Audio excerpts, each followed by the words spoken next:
Hello मेरे प्यारे students, मैं उम्मीद करता हूँ आपकी पढ़ाई बेहतर चल रही होगी। ये है करंट अफेयर का डेली कैप्सूल और आज है तारीख 4 नवंबर 2021। बिना किसी देरी के करंट अफेयर शुरू करते हैं। मैं आगे आपको अपनी करंट अफेयर स्ट्रेटेजी के बारे में बताऊंगा। यदि आप मेरा कंटेंट बेहतर मानते हैं और इसे यूज करते आ रहे हैं सतत, तो आज का टारगेट है 100 लाइक्स। यदि आप 100 लाइक्स करेंगे मुझे अच्छा लगेगा। Next, one sun one world one grid किससे संबंधित परियोजना है? सही आंसर आएगा ऑप्शन सी, यानी कि सौर ऊर्जा। देखिए, ये भारत की एक बहुत ही बड़ी और महत्वाकांक्षी परियोजना है जिसमें कि बहुत बड़े बड़े ग्रिड यानी कि जहां पर सौर ऊर्जा बनती है, ऐसे पैनल्स को जोड़ा जाएगा एक दूसरे के साथ में, जिससे कि सौर ऊर्जा सतत बनती रहे। क्योंकि हम जानते हैं कि सूरज कभी नहीं ढलता, यानी पृथ्वी के घूमने पर वह सतत किसी न किसी जगह पर दिखाई दे रहा होता है। इसी वजह से यदि इन लोकेशंस को यदि हम एक साथ जोड़ देते हैं तो इस प्रकार से सतत सौर ऊर्जा बनती रहेगी। और एक विशेष जानकारी, सौर ऊर्जा के द्वारा एक दिन में सूरज हमें उतनी ऊर्जा देता है जितनी कि किसी एक मनुष्य के लिए साल भर के लिए आवश्यक होती है। तो इस प्रकार से आप इसका पैमाना पता कर सकते हैं। तो one sun one world one grid योजना सौर ऊर्जा से संबंधित है। नेक्स्ट, वैश्विक मीथेन प्रतिज्ञा के अनुसार वर्ष 2030 तक मीथेन उत्सर्जन में कितने प्रतिशत की कमी का लक्ष्य रखा गया है? तो सही आंसर आएगा इसका ऑप्शन बी, यानी कि 30%।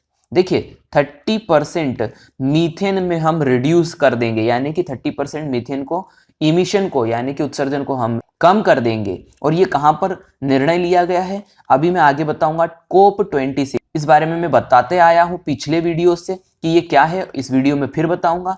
कोप्स 26 मीटिंग जो हुई है, इस मीटिंग में ये लक्ष्य रखा गया है। फिर से याद रखिएगा, मीथेन उत्सर्जन में कमी करनी है वर्ष 2030 तक कितने प्रतिशत की? 30% की। अन्य जानकारी, ग्रीन हाउस गैसेस की बात करें तो ग्रीन हाउस गैसेस दो प्रमुख गैसेस हैं। पहली है कार्बन डाइऑक्साइड और दूसरी गैस है मीथेन। ये ऐसी गैस होती हैं जो जलने पर तापमान में वृद्धि करती है वातावरण के, जिससे कि हमारी पृथ्वी गर्म होती है और ग्लेशियर्स पिघलते हैं, जिससे समुद्री जल स्तर बढ़ता है और मानव जीवन अस्त व्यस्त होता है। तो आप समझ गए होंगे क्यों इतना बड़ा लक्ष्य रखा गया है। नेक्स्ट, पैका पैका तो रोआ को न्यूजीलैंड का बर्ड ऑफ द ईयर पुरस्कार दिया गया है। यह क्या है? तो इसका सही आंसर आएगा ऑप्शन डी, यानी कि चमगादड़। ये चमगादड़ की एक प्रजाति होती है। क्या नाम है इसका? पैका पैका तो रोआ, याद रखिएगा। और ये न्यूजीलैंड में पाई जाती है। इसे न्यूजीलैंड का बर्ड ऑफ द ईयर पुरस्कार दिया गया है। आयुष्मान CAPF हेल्थ कार्ड का शुभारंभ किसने किया? इसका सही आंसर आएगा ऑप्शन डी, यानी कि अमित शाह। अमित शाह हमारे देश के गृह मंत्री हैं, ये बात याद रखिएगा। देखिए, मेरे वीडियोस को आप सतत देखते आ रहे होंगे तो बहुत सारी चीजें तो ऐसे ही याद हो जाएगी। जैसे कि मैं पिछले वीडियोस में बताते आया हूं कि CAPF का फुल फॉर्म क्या होता है। तो ध्यान से समझिए, CAPF का फुल फॉर्म होता है central armed police force. Central armed police force. तो ये सेंट्रल आर्म्ड पुलिस फोर्स के अंतर्गत 5 हिस्से होते हैं इसके, जो कि पुलिस के अलग अलग स्वरूप होते हैं। जैसे कि देखें, पहला वाला CRPF यानी कि central railway protection force, CISF यानी central industrial safety force, ITBP यानी Indo Tibetan border police force, BSF यानी बॉर्डर सिक्योरिटी फोर्स और SSB यानी कि सशस्त्र सीमा बल। तो ये 5 प्रकार होते हैं और ये सभी के सभी गृह मंत्रालय के अधीन आते हैं। और अभी मैंने आपको बताया गृह मंत्रालय के मंत्री का नाम क्या है? अमित शाह। इसीलिए इन्होंने इसका शुभारंभ किया है। क्या है आयुष्मान हेल्थ कार्ड? देखिए, जितने भी सैनिक होते हैं उन्हें विशेष प्रकार से उन्हें तथा उनके परिवार को स्वास्थ्य संबंधित यदि कोई परेशानी होती है तो उनके लिए आयुष्मान कार्ड जारी किए गए हैं। उम्मीद करता हूं समझ में आ गया होगा। अब वर्तमान में इन सभी संस्थानों के महानिदेशकों की बात कर लेते हैं। तो CRPF के महानिदेशक हैं वर्तमान में कुलदीप सिंह, याद रखिएगा। कौन है? कुलदीप सिंह। CISF के महानिदेशक हैं MA गणपति। कौन है? MA गणपति। ITBP के महानिदेशक हैं संजय अरोरा। कौन है? संजय अरोरा, याद रखिएगा। BSF कौन है? पंकज कुमार सिंह। पंकज कुमार सिंह। SSB यानी सशस्त्र सीमा बल महानिदेशक कौन है?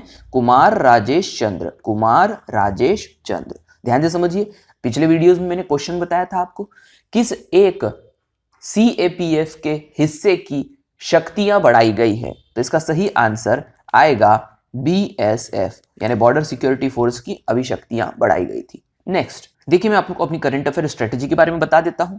मैं डेली करंट अफेयर करवाता हूं 10 to 12 मिनट का।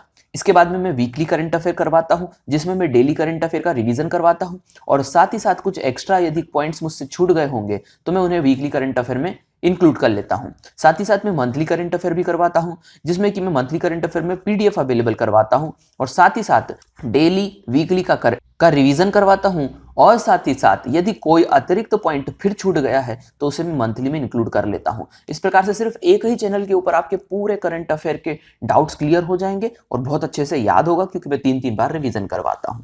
नेक्स्ट, जय भीम मुख्यमंत्री प्रतिभा विकास योजना किस राज्य सरकार द्वारा चलाई गई है? सही आंसर आएगा ऑप्शन बी यानी कि दिल्ली। दिल्ली के द्वारा उन बच्चों के लिए यह योजना चलाई गई है जो कि प्राइवेट कोचिंग क्लासेस यानी कि गवर्नमेंट सेक्टर की तैयारी करना चाहते हैं लेकिन किसी प्रकार से आर्थिक रूप से सक्षम नहीं है, तो सरकार ने उन्हें मदद करी है इस प्रकार से। ध्यान से समझिएगा, दिल्ली के मुख्यमंत्री की यदि हम बात करें तो उनका नाम है अरविंद केजरीवाल। अन्य राज्यों के मुख्यमंत्रियों पे भी क्वेश्चन आ सकता है। झारखंड के मुख्यमंत्री हैं हेमंत सोरेन। कौन है? हेमंत सोरेन। पंजाब के मुख्यमंत्री हैं चरणजीत सिंह चुन्नी। चरणजीत सिंह चुन्नी। और कर्नाटक के मुख्यमंत्री हैं बसवराज बोम्मई। बसवराज बोम्मई। नेक्स्ट, भारत ने शुद्ध शून्य कार्बन उत्सर्जन के लक्ष्य को किस वर्ष तक हासिल करने की घोषणा की है? सही आंसर आएगा ऑप्शन सी यानी कि 2070। देखिए, करना क्या है, पहली बात तो ये समझिए, शुद्ध शून्य कार्बन उत्सर्जन यानी कि हमारे देश में पूरी तरह से कार्बन का उत्सर्जन शून्य हो जाएगा, यह लक्ष्य हासिल करना था। इसीलिए 2070 जैसा बड़ा समय हमें लेना पड़ रहा है, क्योंकि यदि आप कोयले से बिजली बनाते हैं, यदि आप किसी भी प्रकार के रेफ्रिजरेशन का इस्तेमाल करते हैं या फिर किसी भी प्रकार की इंडस्ट्रियल चीज का इस्तेमाल करते हैं, तो फिर आपका कार्बन उत्सर्जन होगा ही होगा। इस प्रकार से यदि आप ग्रीन एनर्जी को इस्तेमाल कर लेते हैं तो आप कार्बन उत्सर्जित नहीं करेंगे, और यही भारत का लक्ष्य है 2070 तक। अब ये मुद्दा कहां पर उठा ये भी समझ लीजिए, ध्यान से समझिए। मैंने अभी थोड़ी देर पहले आपको COP26 के बारे में बताया था। अब इसके बारे में मैं डिटेल में बता देता हूं, जिससे आपको ये याद हो जाए और आगे भी इसकी भूमिका बनी रहेगी। तो यहां पर आप समझिएगा, यूनाइटेड नेशंस FCCC यानी कि United Nations framework convention on climate change, ये एक यूनाइटेड नेशन यानी संयुक्त राष्ट्र का कार्यक्रम होता है जो कि पर्यावरण संबंधित है और पर्यावरण के ऊपर सतत काम करता रहता है, जिसकी मीटिंग्स को COP के नाम से जाना जाता है, यानी कि conference of the parties. COP का फुल फॉर्म है कॉन्फ्रेंस ऑफ द पार्टीज, और ये इसकी 26वीं मीटिंग थी, इसीलिए इसे हम 26 कहेंगे। तो COP यानी कॉन्फ्रेंस ऑफ द पार्टीज की 26वीं मीटिंग थी। कहां पर हो रही है? 1 से 12 नवंबर 2021 ग्लासगो में हो रही है। और ग्लासगो कहां पर है? स्कॉटलैंड में है। ग्लासगो स्कॉटलैंड में है। 1 नवंबर से 12 नवंबर 2021 के बीच में कॉन्फ्रेंस ऑफ द पार्टीज की 26 मीटिंग हो रही है। COP25 ये मीटिंग कहां पर हुई थी? ये 2019 में हुई थी। कहां पर हुई थी? मैड्रिड में हुई थी। ये बात याद रखिएगा, क्वेश्चन आने की संभावना रहती है।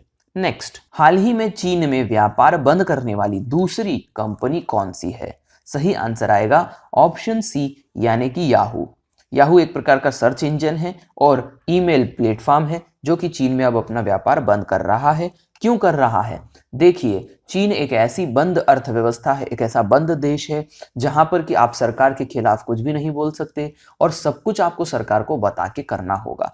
इस वजह से बहुत से कंपनियां इसे अव्यवहारिक मानती है और चीन से वो व्यापार बंद कर रही है। इसी के आधार पर यदि मैंने यहाँ पर दूसरी कंपनी पूछा है तो पहली कौन सी थी, तो यहाँ पर पहली थी लिंक्डइन, जो कि कुछ ही दिनों पहले मैंने इस पॉइंट को उठाया था कि लिंक्डइन ने भी यहाँ पर व्यापार बंद कर दिया है। और लिंक्डइन जो है ये माइक्रोसॉफ्ट कंपनी की एक सहायक कंपनी है, यानी कि उसी के अंदर की एक कंपनी है। तो लिंक्डइन ने भी व्यापार बंद किया था, ये भी याद रखिएगा, और अब बंद कर दिया है याहू ने।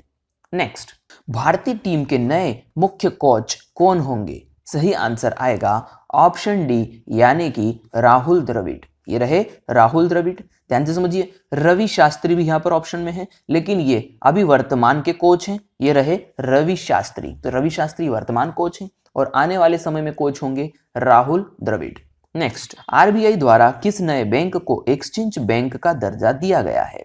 सही आंसर आएगा ऑप्शन सी, यानी कि बंधन बैंक। ये रही बंधन बैंक, आप देख सकते हैं बंधन बैंक को आरबीआई ने एक्सचेंज बैंक का दर्जा दिया है। अब ये एक्सचेंज बैंक होता क्या है ये समझ लीजिए।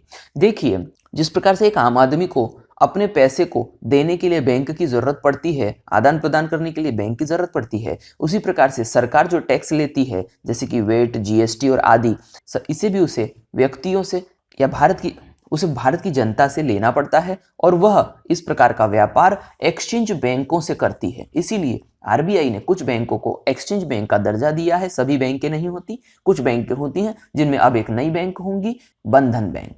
यदि हम यहाँ पर सीईओज की बात कर ले, उसके ऊपर भी क्वेश्चन आता है, तो यहाँ पर ध्यान से समझिए, एक्सिस बैंक के सीईओ हैं अमिताभ चौधरी। याद रखिएगा, नोट डाउन कर लीजिएगा, इसके ऊपर मैंने वीडियो भी बना के रखा हुआ है, प्लेलिस्ट में करंट अफेयर में आप देख सकते हैं।